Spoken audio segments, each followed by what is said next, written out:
গল্পের বাক্স বাই রোমানা নুপুর চ্যানেলে আপনারা শুনছেন গজেন্দ্র কুমার মিত্রের লেখা একটি উপন্যাস মনে ছিল আশা। আজ শুনবেন উপন্যাসটির চতুর্থ পর্ব।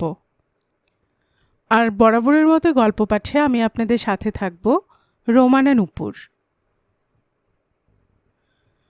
কলিকাতায় ট্রেন পৌঁছিল পরদিন সন্ধ্যায়। হাওড়ার বিপুল জনতার মধ্যে দাঁড়াইয়া আশ্রয়ের চিন্তাটা তাহাকে বিপন্ন করিলেও সে যেন অনেকখানি নিশ্চিন্ত হইল। মনে হইল যে এ তবু স্বদেশ, এখানে হয়তো উপবাস করিয়া মরিতে হইবে না। সে অন্যমনস্কভাবে বাহির হইয়া বাসের আড্ডার নিকট পর্যন্ত আসিয়া দ্বিধায় পড়িল। তারপর অভ্যাসবশত হ্যারিসন রোডের বাসেই উঠিয়া পড়িল। কলেজ স্কোয়ারের পাড়া ছাড়া আর কোথাও আশ্রয়ের কথা সে মাথায় আনিতে পারিল না। কিন্তু ক্লাইভ স্ট্রিটের মোড়ে পৌঁছিতেই যে লোকটি বাসে উঠিল তাহাকে দেখিয়া আশঙ্কায় অমলের মুখ শুকাইয়া উঠিল। লোকটি আর কেহ নয়, আগের মেসের কার্তিকবাবু। তিনি উঠিয়াই অমলকে দেখিয়া বলিয়া উঠিলেন, আরে ভায়া যে, কোথায় থাকো আজকাল, কি করছো? কার্তিকবাবু তাহার পাশে আসিয়া বসিলেন। অমল অপ্রতিভ হইয়া মৃদুকণ্ঠে কহিল, কাজকর্মের চেষ্টায় একটু পশ্চিমের দিকে গিয়েছিলাম, সুবিধে হলো না, তাই চলে আসছি। কার্তিকবাবু অনুকম্পার সুরে কহিলেন, কি আর বলবো ভাই, ছেলে মানুষ তোমরা, মিথ্যে হাকর পাকর করো। কলকাতা ছাড়া পয়সা রোজগারের জায়গা আর কোথাও নেই। যতই দিল্লি লাহোর যাও না কেন, তা মালপত্র তো নেই, সেসব কি রেখে আসতে হলো নাকি? শেষের কথাগুলি নিম্নস্বরে বলিলেও অমলের মুখ বিবর্ণ হইয়া উঠিল। সেদিকে চাহিয়াই কার্তিকবাবু ব্যস্ত হইয়া উঠিলেন। আরে কি আশ্চর্য, এতে লজ্জা পাবার কি আছে? এ কাজ আমার জীবনে কি কম করেছি? বলি, জুয়া তো আর আজ থেকে খেলছি না। ওতে লজ্জা পেও না ভায়া, ওতে লজ্জা পেও না। ততক্ষণে গাড়ি কলেজ স্কোয়ারের মোড়ে আসিয়াছে। উভয়ে বাস হইতে নামিয়া পেভমেন্টে দাঁড়াইলেন। কার্তিকবাবু কহিলেন, তারপর কোথা যাবে এখন? অমল নতমুখে কহিল, তাই তো ভাবছি কোথায় যাই। কার্তিকবাবু কহিলেন, ইস, তাই তো, সঙ্গে তো দেখছি বিছানাপত্রও নেই। তা এক কাজ করো, আজকের মতো আমার এক ফ্রেন্ডের কাছ থেকে একটা শতরঞ্জি আর বালিশ চেয়ে দেই। কোনো ধর্মশালা কি হোটেলে গিয়ে থাকো, কাল সকালে বাসা টাসা খুঁজে নিও। এই এখানেই, নবীনকুণ্ড লেনে। তাহার সহিত যাইতে যাইতে অমল প্রশ্ন করিল, ইন্দু আছে আপনাদের মেসে? কার্তিকবাবু জবাব দিলেন, আছে বই কি, পাশ করেছে, কিন্তু স্কলারশিপটা পেলে না, চাকরি খুঁজছে। অমল কহিল, কাল আমার সঙ্গে সকালে দেখা করতে বলবেন। আমি যেখানেই থাকি আজ রাত্রে, কাল সকালে হেদোতে যাব, সকাল 7টা 7:30টার মধ্যে। কার্তিকবাবু কহিলেন, বিলক্ষণ, তা বলবো না কেন, এক ফাঁকে চুপি চুপি ভোরবেলায় জানিয়ে দেব এখন। অমলার কথা কহিল না, ভাবিতে লাগিল ইন্দুর কথা। বেচারি স্কলারশিপটা পাইল না তাহা হইলে। ইন্দুর উচ্চশিক্ষার আশা এইখানেই শেষ, পড়াশোনা আর চলিবে না, বেচারা। নবীনকুণ্ড লেনের এক জরাজীর্ণ বাড়ির দ্বারে আসিয়া কার্তিকবাবু কড়া নাড়িলেন। বহুক্ষণ কড়া নাড়িবার পরে গৃহস্বামী একটি ভাঙা হ্যারিকেন হাতে দেখা দিলেন। বয়স কার্তিকবাবুর মতোই, যদিও চুল কিছু বেশি পাকিয়াছে। ছেঁড়া কাপড় পাট করিয়া পরিয়াছেন, তবু লজ্জা নিবারণ হওয়া কঠিন। কিন্তু কার্তিকবাবুকে দেখিয়াই সকলরবে অভ্যর্থনা করিলেন, আরে কার্তিক যে, এসো এসো, এটি কে ভাই? কার্তিকবাবু কহিলেন, এর জন্য এসেছি রে, একটা শতরঞ্জি আর একটা বালিশ দিতে পারিস? এই ভদ্রলোক আজই দিল্লি থেকে আসছেন, বিছানা বাক্স সব পথে চুরি গেছে, আজ রাত্রে শুতে হবে তো, কি পারবি দিতে? বোধ হয় মুহূর্তকালের জন্য ভদ্রলোকের মুখ মলিন হইয়া উঠিল। খুব সম্ভব বালিশের অবস্থাটা চিন্তা করিয়াই। পরক্ষণেই কিন্তু আবার মুখে হাসি ফুটিল। কহিলেন, বিলক্ষণ, তার পারব না। আসুন ভাই, ভেতরে আসুন। আয় কার্তিক। যেটি বাহিরের ঘর, সেটিরও অবস্থা শোচনীয়। একটি জীর্ণ তক্তপোষের ওপর মসি মলিন শতরঞ্জি, তাহার উপর অজস্র কালিমাখা বই খাতা ছড়ানো। ছেলেরা ইহারই ওপর বসিয়া পড়াশুনো করে বোঝা গেল। গৃহস্বামী লজ্জিত মুখে কহিলেন, বসতে বলবো কি, ঘরের যা ছিঁড়ি।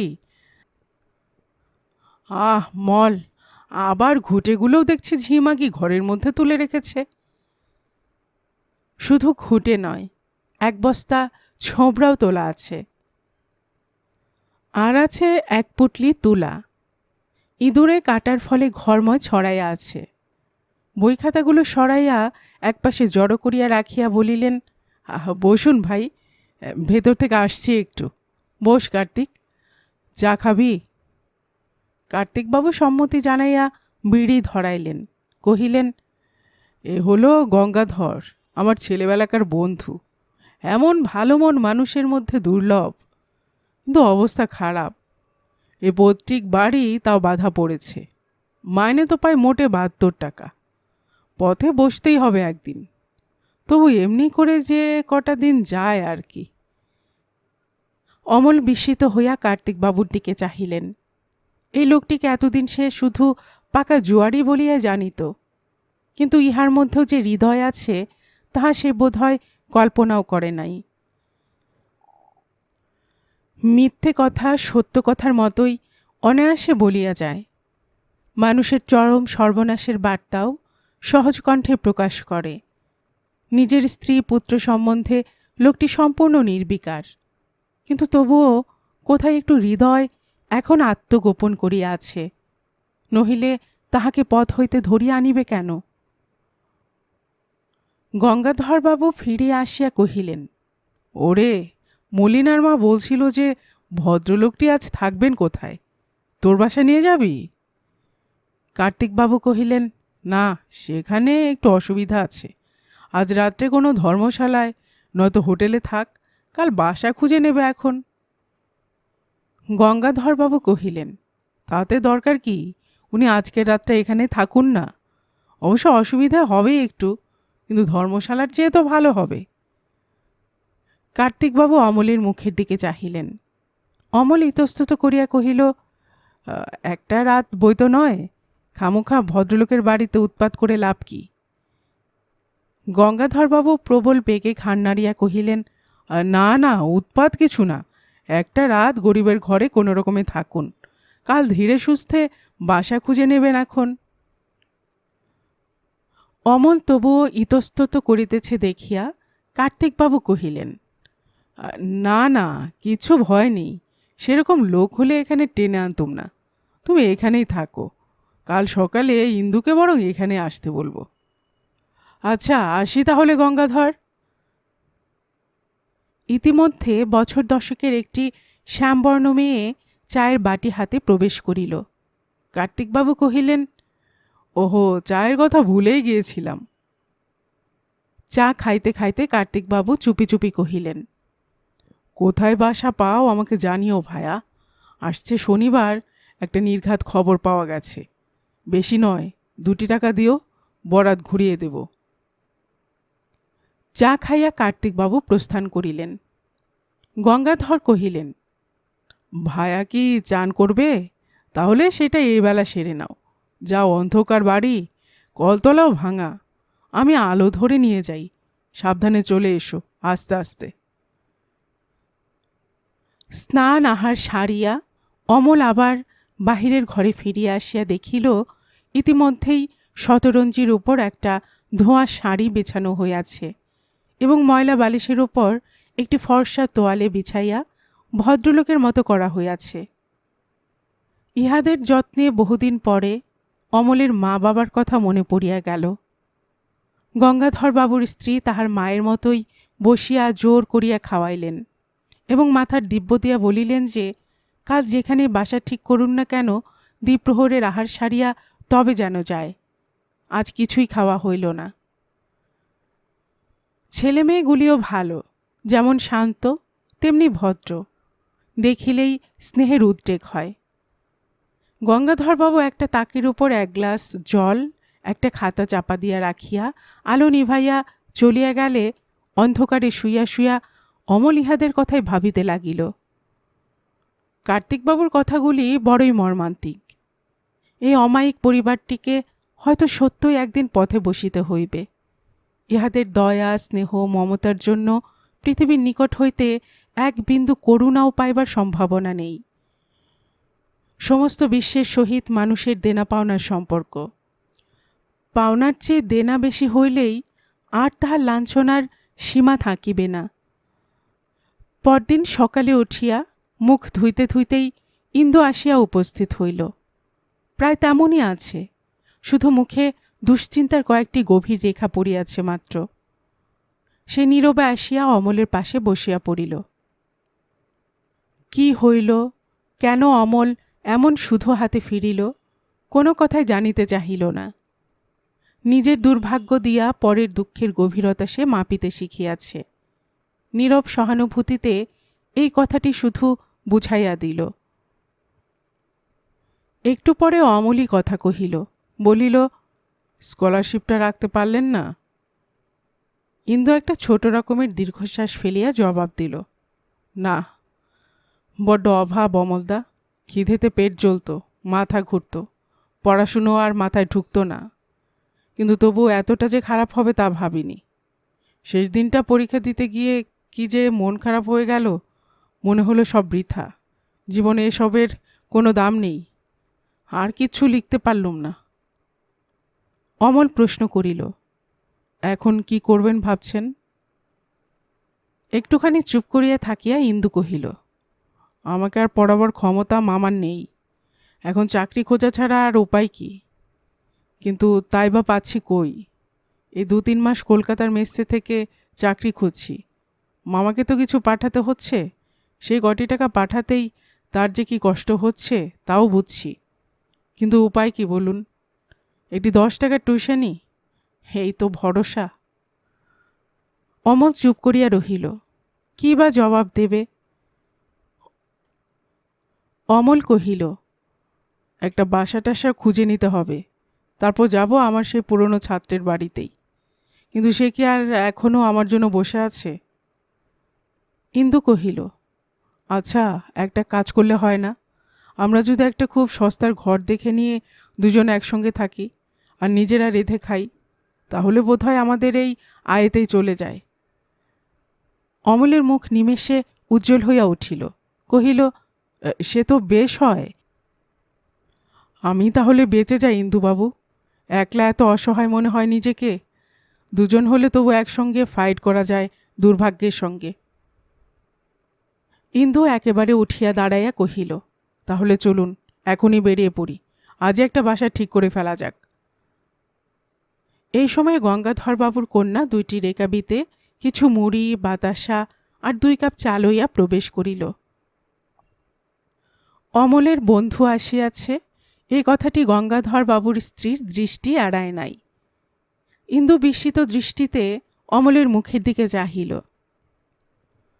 অমল কহিল, অনেক দিন, মানে সেই বাড়ি থেকে বেরোবার পর আবার মা খুঁজে পেয়েছি ইন্দুবাবু, কিন্তু আমারই মা, দুর্ভাগ্যের দিক দিয়ে অন্তত।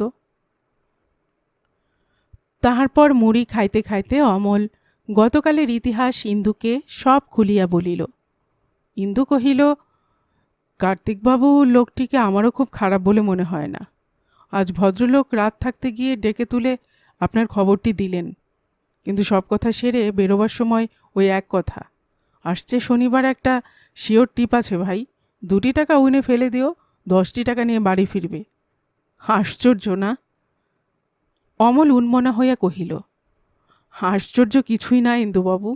সমস্ত রকমের দোষ আর গুণ মিলিয়েই প্রত্যেকটি মানুষ তৈরি, এর মধ্যে সব আছে। জলযোগের পর 2 বন্ধু বাহির হইয়া পড়িল বাসা খুঁজিবার জন্য। কিন্তু শহরের প্রায় তাবৎ সরকারি প্রস্রাবখানা ও গ্যাস পোস্ট দেখিয়াও তাহাদের মনের মতো বাসা পাওয়া গেল না। ঘরের ভাড়া তাহাদের আয়ের তুলনায় অনেক বেশি। সস্তার মেসের সস্তার সিটও পছন্দ হয় না। শেষ পর্যন্ত বেলা দ্বিপ্রহরের পর তাহারা ছুতারপাড়ার নিকট একখানা মাটির ঘর ভাড়া করিয়া ফেলিল। সিমেন্টের মেঝে, মাটির দেওয়াল এবং খোলার চাল। কিন্তু ঘরটির রাস্তার দিকে একটা দরজা এবং জলকলের সুবিধা আছে। ভাড়া 4 টাকা। শুধু তাহাই নয়, পূর্ববর্তী কোন এক ভাড়াটিয়া 2টি আম কাঠের চৌকি ফেলিয়া গিয়াছে, সে দুটিরও দখল পাওয়া গেল। অমল নিজের পকেট হইতে 4 টাকা অগ্রিম দিয়া ঘর সেই দিন হইতেই ভাড়া করিল এবং আহারাদির পর সামান্য শয্যা কিনিয়া আনিয়া রাত্রিবেলায় নতুন ঘরে চলিয়া আসিল। গঙ্গাধরবাবু ও তাহার স্ত্রী বারবার বলিয়া দিলেন, যখনই অসুবিধা হবে এখানে চলে এসো বাবা, লজ্জা করো না। গঙ্গাধরবাবু দীর্ঘ নিঃশ্বাস ফেলিয়া বলিলেন, যা বিপুল দেনা, রাত্রে দেনার চিন্তায় ঘুম হয় না, মরমে মরে রয়েছি। নইলে তোমার মতো ছেলেকে 2 দিন থাকতে বলতে কি ইচ্ছে করে না? কি করব, ভগবান মেরে রেখেছেন। ইন্দুও পরের দিন মেসের দেনা পাওনা চুকাইয়া দিয়া চলিয়া আসিল। অতঃপর দুজনে কোনো মতে অপটু হস্তে রান্না করিয়া খাইতে লাগিল এবং আশা করিতে লাগিল যে এদিন হয়তো শীঘ্রই কাটিবে। দীর্ঘ দিন এবং দীর্ঘ রাত্রি, অতি মন্থর গতিতে তাহাদের দুঃসহ দিনরাত্রি কাটিতে লাগিল। কিছুই হয় না। কোনো দিনই দৈবাৎ তাহাদের কোনো সুসংবাদ আসে না। অতি কষ্টে উপার্জিত এবং আত্মাকে বঞ্চিত করা পয়সা হইতে শুধু মধ্যে মধ্যে স্ট্যাম্পের পয়সা বাজে খরচ হয় মাত্র। কেরানির কাজ, টিউশন, ভদ্রভাবে অর্থ উপার্জনের যত পথ আছে সবগুলিতে মাথা তো ঠুকিলই, এমনকি থিয়েটার ও বায়োস্কোপের গার্ডের চাকরির জন্যও দরখাস্ত করিতে ত্রুটি করিল না। কিন্তু পরে বুঝিল সেখানেও সুপারিশের প্রয়োজন হয়। অমলের পুরাতন টিউশনিটা পাওয়া গিয়েছিল বলিয়াই শুধু গ্রাসাচ্ছাদন সম্ভব হইতেছিল। অবশেষে ইন্দুর মুখে স্পষ্ট হতাশা ফুটিয়া উঠিল। সে আর পারে না। মাঝে মাঝে অমলকে বলে, অমলদা, ভালো খাবারের অভাবে যে এত কষ্ট হয় তা আগে কখনো ভাবতে পারিনি। ভাবতুম যে ওটা ছেলেবেলাকারই ব্যাপার। বড় হবার সঙ্গে সঙ্গে খাদ্যের লোভটা অন্য লোভে দাঁড়ায়। কিন্তু এখন দেখছি ভালো খাবারের জন্য পরিণত বয়সের লোকের মনও ঠিক শিশুর মতো চঞ্চল হয়ে ওঠে। এক এক সময় আমি খাবারের দোকানের সামনে দিয়েই চলতে পারি না। অমল চুপ করিয়াই শোনে। তাহার লোভ ও কামনার উৎসমুখ কে যেন নিরেট পাথর দিয়া বন্ধ করিয়া দিয়াছে। কিন্তু তবু তাহারও মনে হয় তাহার আত্মা যেন বহুদিন উপবাসী, ক্ষুধার্ত হইয়া আছে। একদিন কি একটা লগনসা সেদিন। অমল সহসা সন্ধ্যার সময় ফিরিয়া আসিয়া কহিল, এই ইন্দুবাবু, ফর্সা কাপড় আছে? ইন্দু বিস্মিত হইয়া কহিল, আছে, কেন? অমল কহিল, কাপড় জামা পরে নিয়ে বেরিয়ে পড়ুন, চলুন কোথাও নেমন্তন্ন খেয়ে আসা যাক। ইন্দু আরও বিস্মিত হইয়া কহিল, তার মানে? অমল কহিল, আজ অনেক বিয়ে, কোনোখানে একটু ভিড় বেশি দেখে ঢুকে পড়া যাক, কে আর চিনবে। নিমন্ত্রণ অর্থে সুখাদ্য। লোভে ও ভয়ে বিপন্ন হইয়া ইন্দু প্রশ্ন করিল, যদি ধরে ফেলে? অমলও উত্তেজিত হইয়া উঠিয়াছিল। কহিল, কে ধরবে, পাগল? বরযাত্রীরা মনে করবে কন্যাপক্ষের লোক, আর কন্যাপক্ষেরা মনে করবে বরপক্ষের। চলুন চলুন। সত্য সত্যই দুজনে বাহির হইয়া পড়িল। খানিকটা ঘুরিয়া একটা বড় বাড়ির সম্মুখে ভিড়ের মধ্যে ঢুকিয়া পড়িল। উৎসবের সমারোহ দেখিয়া মনে হইল বড়লোকের বাড়ি। অভ্যর্থনার বিশেষ ঝঞ্ঝাট থাকিবে না। কিন্তু খানিকটা যাইতেই একটি মোটা গোছের ভদ্রলোক সহাস্যবদনে অগ্রসর হইয়া বলিলেন, আসুন আসুন, এই যে এদিকে। ইন্দুর মুখের অবস্থা কল্পনা করিয়া অমল তাহার হাত ধরিয়া একরকম টানিয়া লইয়া একটু ভিড়ের মধ্যে গিয়া বসিল। তারপরের ঘটনা নিতান্তই সাধারণ এবং স্বাভাবিক। গোলাপ জল, গোলাপের বুকে, প্রীতি উপহার ও সর্বশেষে ভোজ। আহার্যের সুগন্ধে ইন্দুর মুখে হাসি ফুটিল। সে একাগ্র মনে খাইয়া যাইতে লাগিল। আহারাদির পর রাস্তায় বাহির হইয়া পথ চলিতে চলিতে ইন্দু কহিল, এরা খাইয়েছে বেশ না? অমল অন্যমনস্কভাবে জবাব দিল, হুম। তাহার পর একটুখানি চুপ করিয়া থাকিয়া কহিল, আমি শুধু ভাবছি অভাবে মানুষ কতখানি নিচেই না নেমে যেতে পারে। এরকম চুরি করে খাওয়ার কথা কি আর 3 বছর আগেও ভাবতে পারতেন? ইন্দুর মনে তখনও বিবিধ সুখাদ্যের একটি মিলিত মধুর রেশ ছিল। অমলের কথায় অকস্মাৎ কে যেন চাবুকের বাড়ি মারিল তাহাকে। সে কিছুক্ষণ বিবর্ণ মুখ রাস্তার দিকে চাহিয়া চলিবার পরে ঈষৎ ক্ষুণ্ণ কণ্ঠে কহিল, কিন্তু ওদের তো এমনই অনেক ফেলা যেত, আমরা দুজন আর কতই বা খেয়েছি। অমল কহিল, তা বটে, কিন্তু তাতে আমাদের অপরাধ কমে না। যাকগে, ওসব ভেবে আর এখন লাভ নেই। ইন্দু আর কথা কহিল না। তাহার পেটের মধ্যে লুচি আর মিষ্টান্ন তাল পাকাইয়া পাথরের মতো ভারী হইয়া উঠিতেছিল। আরও মাস কতক পরে সহসা একদিন ইন্দু কহিল, অমলদা, আমি বিয়ে করছি। অমল আশ্চর্য হইয়া কহিল, তার মানে? ইন্দু চৌকিটার উপর বসিয়া পড়িয়া কহিল, আর এরকম করে পারি না, একটু বৈচিত্র্য দরকার, যা অদৃষ্টে আছে হোক। অমল একটু অসহিষ্ণুভাবে কহিল, তার মানে কি? কি ব্যাপার? ইন্দু কহিল, আমার এই টিউশনিটাও তো যাবে যাবে হয়েছে। আমি ভদ্রলোককে খুব কাকতি মিনতি করে বলেছিলুম আর একটা টিউশনির জন্য। অবশ্য নিজের অবস্থাও খুলে বলেছিলুম। তিনি আজ আমাকে ডেকে বললেন যে তার এক বন্ধু আছেন, কোথাকার পাটকলের বড় বাবু। তার একটি মেয়ে আছে, মেয়েটি শ্যামবর্ণ। অমল কহিল, তারপর? ঈষৎ লজ্জিত নতমুখে ইন্দু কহিল, সে ভদ্রলোকের মেয়েটিকে যদি আমি বিয়ে করি তো তিনি আমায় টাকা 40 মতো একটি চাকরি করে দেবেন। তাছাড়াও বিয়ের খরচ বলে মামার হাতে 1000 টাকা দিতে রাজি আছেন। গয়না দান সামগ্রী আলাদা। অমল কিছুক্ষণ চুপ করিয়া থাকিয়া কহিল, কিন্তু 40 টাকা মাইনেতে কি হবে? এ দারিদ্র কি আর ঘুচবে? তাছাড়া বিয়ে করলে ছেলেপুলে হবে, তখন শেষকালে ওই গঙ্গাধর বাবুর মতোই তো হবে। ইন্দু সারা পথ একটা সুখ স্বপ্নের জাল বুনিতে বুনিতে আসিয়াছিল। সহসা বাস্তবের আঘাতে তাহার মুখ লাল হইয়া উঠিল। সে কহিল, আপনি বড্ড সব জিনিসের ডার্ক সাইড দেখেন। যে মেয়েটি তার বাপের একমাত্র মেয়ে, তার স্বাচ্ছন্দ্যের মুখ চেয়েও ভদ্রলোক নিশ্চয়ই প্রাণপণে চেষ্টা করবেন আমার উন্নতির জন্য। অমল উঠিয়া বসে কহিল, তা বটে, ভালোও হতে পারে, তবে ঘরপোড়া গরু আমি, কোনোটাতে যেন ভালো কিছু দেখতে পাই না। ইন্দু উৎসাহিত হইয়া কহিল, চাই কি আমি যদি আপিসে ঢুকি তো সুবিধা মতো আপনাকেও ঢুকিয়ে নিতে পারি, কি বলেন? অমল মনে মনে বিশেষ উৎসাহ না পাইলেও মুখে বলিল, তা বটেই তো। কিছুক্ষণ চুপ করিয়া থাকিয়া ইন্দু খামোখা বলিয়া ফেলিল, আমি তাদের কথা দিয়ে এসেছি। অমল দুই চক্ষু বিস্ফারিত করিয়া কহিল, কথা দিয়ে এসেছেন একেবারে? মুখ নিচু করিয়া ইন্দু জবাব দিল, হ্যাঁ, ভেবে দেখলুম ইতস্তত করে বিশেষ লাভ নেই, যা হয় হোক, কাল মামাকে চিঠি দেব।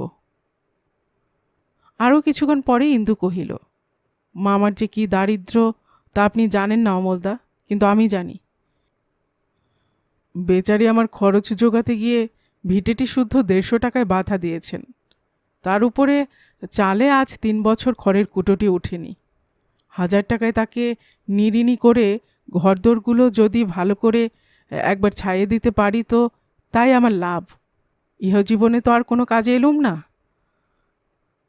অমল যেন নিজের মন হইতেই দুশ্চিন্তা ঝাড়িয়া ফেলিবার জন্য গলায় জোর দিয়া কহিল, না, মিছে ভাবছেন না, সত্যিই তো, এর চেয়ে আর কি খারাপ অবস্থা আমাদের হতে পারে। দিন 5 পরেই ইন্দুর মামা আসিয়া উপস্থিত হইলেন। তার 2 চোখে জল, মুখে হাসি। ইন্দুকে বুকে জড়াইয়া ধরিয়া কহিলেন, কি শান্তি যে আমাকে দিলি বাবা, তার কি আর বলবো। তুই বিয়ে থা করে ঘরবাসী হলি, এইটুকুই যে আমি দেখে যেতে পারলুম, এই ঢের। তারপর একটু দম লইয়া কহিলেন, রাঙা টুকটুকে বউ আনবো, ইন্দু আমার ঘর সংসার করবে, এই দেখে বুড়ো বুড়ি চোখ বুঝবো। তা মানুষের সব স্বাদ পড়ে না। বড়লোকের মেয়ে আমার মাটির ঘরে ঘর করবে না, কিন্তু তবু তুই তো সুখী হবি। হ্যাঁ, নাই করলে সে আমার ঘর। ভাঙা ছাতিটায় চোখের জল মুছিয়া পুনশ্চ কহিলেন, কিন্তু বিয়ের নিয়মকর্মগুলো আমার ওখান থেকেই হবে তো, না হইলে তোর মামি বড় দুঃখ পাবে। ইন্দু ঘাড় হেট করিয়া বসিয়াছিল। বোধ করি তাহার চোখও শুষ্ক ছিল না। সে কহিল, কেন মিছে ভাবছেন মামা? তা নইলে আমি রাজি হব কেন? মামা শুধু নীরবে তাহার পিঠে হাত বুলাইতে লাগিলেন, কথা কহিলেন না। অমল একটুখানি হাসিয়া কহিল, আমার অবস্থাটা এবার কাহিল হলো আর কি। ইন্দু যেন নিমেষে ম্লান হইয়া উঠিল, কহিল, সত্যি দাদা, আপনি একলা এই ঘরে, তাই তো? আচ্ছা, আমি কয়েক মাস আমার শেয়ারটা যদি চালিয়ে যাই, আপনি রাগ করবেন? অমল জবাব দিল, সবই তো জানেন ইন্দুবাবু, অতখানি শৌখিন ভদ্রতার অবস্থা কই। ক্রমশ ইন্দুর বিবাহের দিন অগ্রসর হইয়া আসিল। তাহার এক অতি দুঃসম্পর্কের ভগ্নীর বাড়ি হইতে পাকা দেখার কাজটা সারা হইল। মামা তাহার পর দেশে গিয়া দুই একজন আত্মীয় স্বজনকে কথাটা জানায় আসিলেন, এবং ইন্দু তাহার দু একজন বন্ধুকে নিমন্ত্রণ করিল মাত্র। কিন্তু মামা এমন কাণ্ড বাঁধাইয়া তুলিলেন যে বিবাহের পর খরচার অঙ্কটা কোথায় গিয়া দাঁড়াইবে ভাবিয়া ইন্দু ও অমল শঙ্কিত হইয়া উঠিল। পাকা দেখার দিন পাত্রীপক্ষ 500 টাকা দিয়াছিলেন। তাহার মধ্যে তিনি 250 টাকায় গায়ে হলুদেরই বাজার করিয়া ফেলিলেন। তখন ইন্দু তাহাকে কতকটা জোর করিয়াই বাকি টাকাটা দিয়া দেশে পাঠাইয়া দিল, এবং মাথার দিব্য দিয়া দিল যেন তিনি দেনাটা শোধ না করিয়া কোনো মতেই টাকাটা অন্য বাবদে খরচ না করেন। ইন্দু অমলকে ধরিয়া বসিল, তাহার বিবাহে অমলকে তাহাদের দেশে যাইতে হইবে। অমলেরও বিশেষ আপত্তি ছিল না, সে সহজেই রাজি হইল। ছাত্রদের নিকট হইতে 7 দিন ছুটি লইয়া সে প্রস্তুত হইল, এবং বিবাহের পরদিন একেবারে বরকন্যার সঙ্গে দেশের ট্রেনে চাপিয়া বসিল। দেশে আসিয়া ইন্দু মামিমার নিকটে দেনার খবর লইল। শোনা গেল মামা সুদ ও আসলের 50টি মাত্র টাকা শোধ করিয়াছেন। সামান্য কিছু ঘরদোর মেরামতি কার্যে ব্যয় হয়েছে। বাকি সমস্ত টাকাটাই তিনি ভোজের আয়োজনে জেলে, গোয়ালা প্রভৃতিকে বায়না দিয়া দিয়াছেন। ইন্দু মামাকে ধরিয়া তিরস্কার করিতে চেষ্টা করিল, কিন্তু তিনি তখন দিশাহারা। ইন্দুর শ্বশুররা জিনিসপত্র ভালোই দিয়াছিলেন, কন্যার গায়ে গহনাও খুব কম দেন নাই। মামা গ্রামশুদ্ধ লোককে ডাকিয়া সেসব জিনিস দেখাইতে লাগিলেন, এবং পাগলের মতো প্রত্যেককে বলিতে লাগিলেন, ইন্দু আমার রাজকন্যা বিয়ে করবে, একথা বলিনি তোমাদের? সাক্ষাৎ রাজার মেয়ে বিয়ে করে এনেছে, আশীর্বাদ করো যেন বেঁচে বর্তে থেকে ভোগ করতে পারে। ইন্দুর অনুরোধে অমলও তাহাকে বুঝাইতে চেষ্টা করিল, এসব কি করছেন মামা? এখন কি এসব শোভা পায়? দিন কতক যাক না। মামা হাত পা নাড়িয়া তাহাকে জবাব দিলেন, তুমি বোঝো না বাবা অমল, ইন্দুর শ্বশুর আমার সাক্ষাৎ দেবতা, তারা যেমন প্রাণ পুড়ে দিয়েছেন তার মর্যাদা রাখতে হবে তো। আর তাছাড়া ইন্দুর একটা চাকরি হলে কিসের অভাব বাবা আমাদের? এমন দিনে আমোদ না করলে কবে করব? অমল কহিল, কিন্তু চাকরি হোক আগে, আগে থাকতেই তার টাকার হিসেব ধরা কি উচিত? বৃদ্ধ সৎসাহে কহিলেন, চাকরি করে দেবে না? নিশ্চয় দেবে। কি বলছো অমল? এ নিজের মেয়ে জামাইয়ের সুখ দুঃখের কথা যে, এ না দিয়ে যাবে কোথায়? সেসব তুমি কিছু ভেবো না। তিনি পুনশ্চ উত্তরের অপেক্ষা মাত্র না করিয়া দ্রুত অন্য কাজে চলিয়া গেলেন। ইন্দু হতাশ হইয়া কহিল, কি হবে দাদা? মামা হয়তো গ্রামশুদ্ধ লোক কি নিমন্ত্রণ করে আসবেন। অমল কহিল, খুব সম্ভব। তাহাদের আশঙ্কা অক্ষরে অক্ষরে ফলিয়া গেল সন্ধ্যাবেলায়। স্বগ্রামের লোক তো সকলে আসিলই, নিমন্ত্রণের উদারতা দেখিয়া ভিন্ন গ্রামের লোকও বিনা দ্বিধায় আসিয়া উপস্থিত হইল। আয়োজন যাহা হইয়াছিল তাহা নিঃশেষে উড়িয়া গেল। তারপর সম্মান রক্ষার জন্য ছুটোছুটি দৌড়াদৌড়ির অন্ত রহিল না। খাওয়া দাওয়া শেষ হইলে ক্লান্ত ও দুশ্চিন্তাগ্রস্ত ইন্দু যখন জীবনের সুমধুর রজনীর অপেক্ষায় ফুলশয্যার দিকে অগ্রসর হইল, তখন সূর্যদেব পূর্বকোণে দেখা দিয়াছেন এবং এদিকে বর্পণের সমস্ত টাকা নিঃশেষে উড়িয়া গিয়া টাকা 30-40 বাজারে ধার পড়িয়াছে।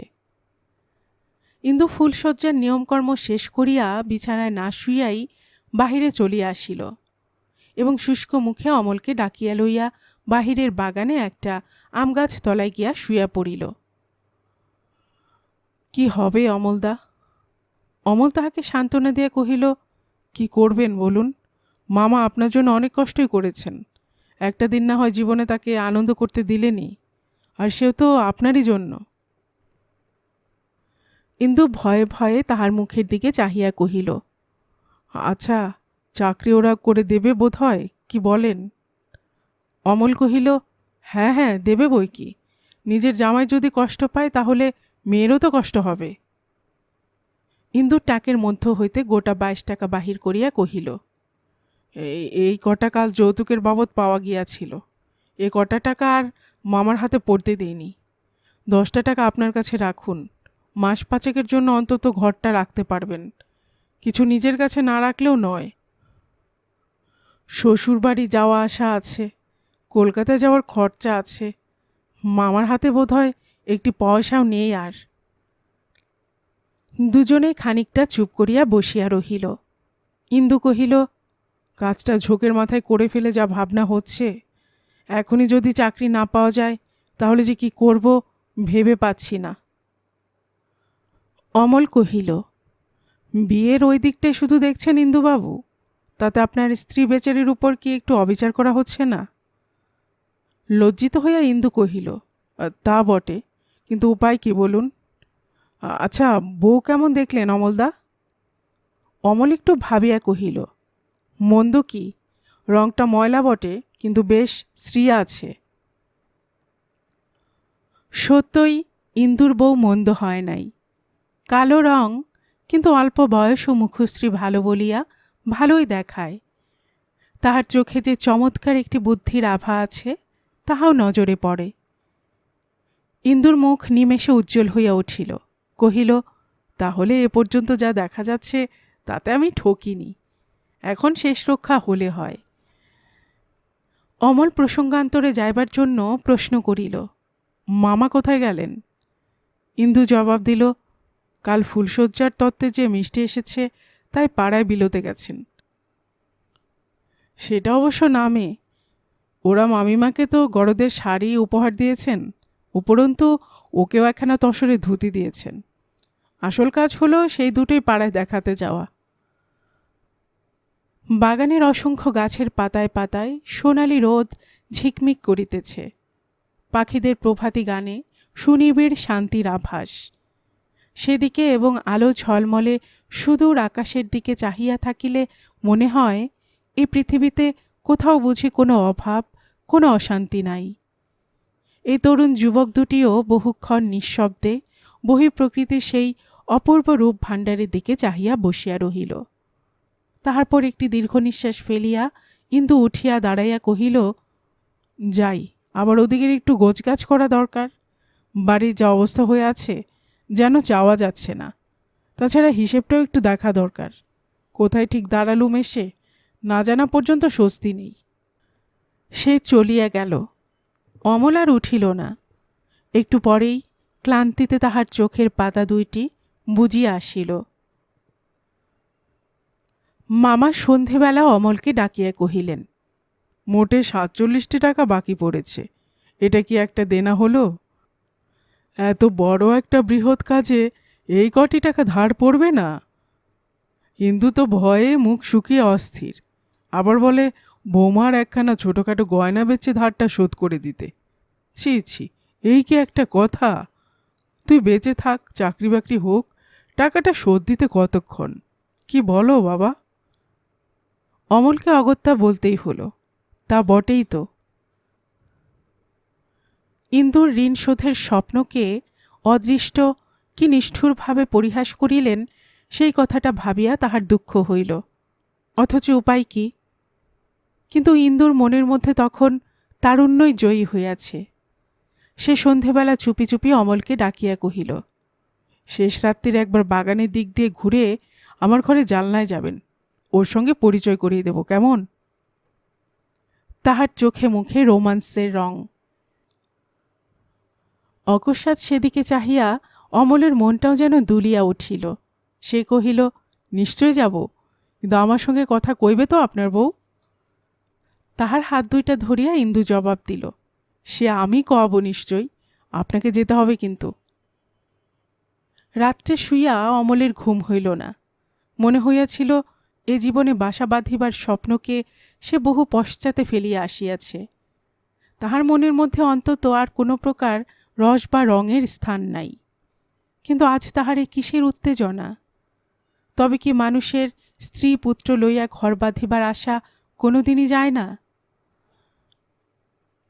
বহুক্ষণ বিছানায় শুইয়া ছটফট করিবার পর সে বাগানে বাহির হইয়া পড়িল। চাই, রোমাঞ্চ চাই, ভাবাবেগ চাই, জীবনের কাব্য চাই, না হলে মানুষ বাঁচতে পারে না। ঘুরিতে ঘুরিতে অবশেষে এক সময় সত্য সত্যই সে যখন ইন্দুর শয়নঘরে জানলার ধারে গিয়া দাঁড়াইল, তখন তাহার নিজেরই বিস্ময়ের সীমা রহিল না। অপরে নবরা কিশোরী বধূর সহিত প্রেমালাপ করিতেছে, সেখানে তাহার স্থান কোথায়? সে নিজে এসব ব্যাপারের ঊর্ধ্বে চলিয়া গিয়াছে, এই তো তাহার বিশ্বাস। তবে আজ এ কৌতূহল কেন? এ প্রবৃত্তি কোথা হইতে আসিল? ইন্দু জাগিয়াছিল। সে জানলাটা ভালো করিয়া খুলিয়া দিয়া কহিল, এসেছেন অমলদা? উফ, কি ভীষণ লোক এ! আমার সঙ্গে কিছুতেই কথা কইবে না। কত সাধ্য সাধনা করে, কত হাতে পায়ে ধরে তবে কথা বলিয়েছি, এই আবার পালাচ্ছে। ঘরে প্রদীপ জ্বলিতেছিল। তাহার এই ম্লান আলোতে কমলার মুখখানি বড় ভালো লাগিল। গত রাত্রেও কে তাহাকে চন্দন পরাইয়া দিয়াছে, তাহারই কিছু কিছু চিহ্ন তখনও তাহার মুখে। সলজ্জ হাসিতে ঠোঁট দুইটি ঈষৎ কম্পিত, চোখে লজ্জা ও সুখের আবেশ মাখানো। তাহার হাত ধরিয়া জোর করিয়া জানালার কাছে টানিয়া আনিয়া ইন্দু কহিল, ইনি আমার বন্ধু অমলবাবু, আর এটি আমার স্ত্রী কমলা। এই শোনো, অমলদার সঙ্গে আলাপ করো। কমলা লজ্জিতভাবে মৃদু হাসিতে লাগিল এবং স্বামীর মুখের দিকে চাহিতে লাগিল, কথা কহিতে পারিল না। সেদিকে চাহিয়া ক্ষণকালের জন্য অমল নিজের জীবনের সমস্ত বেদনা যেন ভুলিয়া গেল এবং মনে হইল পৃথিবীতে সেদিন ইন্দুর অপেক্ষা কেহ সুখী নাই। সেও আবদারের সুরে কহিল, কথা কইবে না তো? কমলা বিষম বিপন্নভাবে মাথা নিচু করিয়া রহিল। হাতের মধ্যে তাহার সেজ সিক্ত হাতখানি থরথর কাঁপিতেছে দেখিয়া ইন্দু সস্নেহে কহিল, ভয় কি লক্ষ্মীটি, কথা কও, নইলে অমলদা কি ভাববেন বলো দেখি। কমলা তবুও কথা কহিতে পারিল না। একবার মাত্র চোখ তুলিয়া অমলের দিকে চাহিয়াই পুনরায় দ্বিগুণ লজ্জায় মুখ নামিয়া লইল। অমল মুগ্ধ দৃষ্টিতে সেদিকে চাহিয়াছিল। সে কহিল, তাহলে আমি যাই ইন্দুবাবু, উনি যদি কথা না কন তো কি দরকার ওকে বিরক্ত করার? ইন্দু কহিল, দেখো, উনি চলে যেতে চাইছেন। অমলও খানিকটা ঘুরিয়া দাঁড়াইল। এই বিপদে কমলা ঘামিয়া নাহিয়া উঠিয়াছে। অথচ সত্য সত্যই অমল কিছু মনে করিবে ভাবিয়া সে কোনো মতে জড়িত কণ্ঠে বলিয়া ফেলিল, কথা কইছি তো, ছোট্ট দুটি কথা। কিন্তু অমলের মনে হইল যেন এত মিষ্ট কণ্ঠ সে কখনো শোনে নাই। তাহার বুকের সবকটা তারে যেন সেই কণ্ঠস্বর ঝঙ্কার দিয়া উঠিল। সে বলিল, ইন্দুবাবু, উনি বড়ই বিপন্ন বোধ করছেন, ওকে আর টানাটানি করবেন না। আমার মান যে উনি রেখেছেন এতেই ধন্যবাদ দিচ্ছি। আমি এখন যাই। আসল কথা, সে নিজের এই অভূতপূর্ব অভিজ্ঞতাকে একটু নির্জনে অনুভব করিতে চায়। সে আর ঘরে না ফিরিয়া প্রথম উষার অস্পষ্ট আলোতেই বাগানে পায়চারি করিতে লাগিল। বহুক্ষণ ধরিয়া এই কথাটাই সে বারবার নিজেকে বুঝাইতে লাগিল যে রোমান্স কিছুতেই মানুষের মন হইতে মুছিয়া যায় না। সে চিরদিন থাকে এবং চিরদিনই তাহার থাকা দরকার, নহিলে পৃথিবীতে জীবনের কোনো মূল্যই থাকিত না। গল্পের বাক্স চ্যানেলে এতক্ষণ আপনারা শুনছিলেন গজেন্দ্র কুমার মিত্রের লেখা একটি উপন্যাস মনে ছিল আশা এর ৪র্থ পর্ব। আর এতক্ষণ গল্প পড়ে শোনাচ্ছিলাম আমি রোমানা নূপুর।